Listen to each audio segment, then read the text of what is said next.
faith would come up as gold. Mga kapatid, the hardship of Job is not an ordinary hardship, mga kapatid. Naubos lahat. Namatay ang pamilya niya, naiwan lang yung kanyang asawa, pabigat din. Dumating ang kaibigan niya for comfort, no?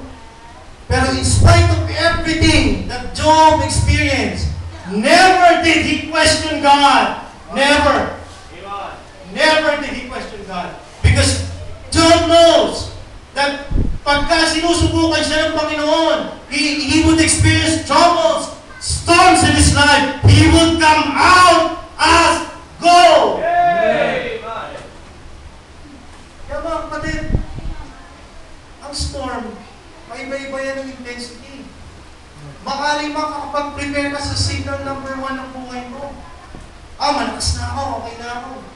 Pero babatukin ng Diyos, signal number 2 naman. Nakakalugin ka ulit. Sabi niyo, kakayanin ko ba?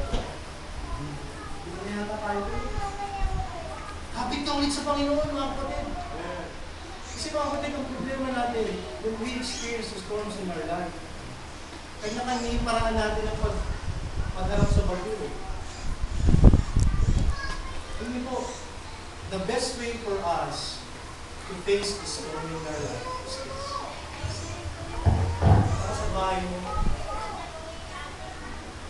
close your eyes. Yung food mo, yung meal na.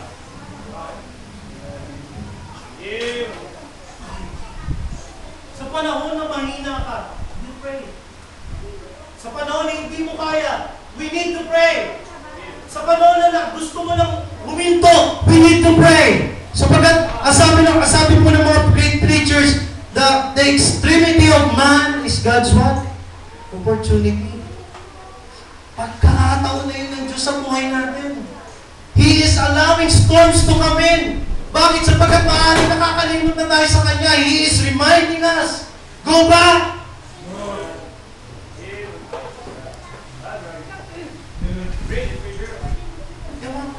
Never question God. Another verse we could find and we could see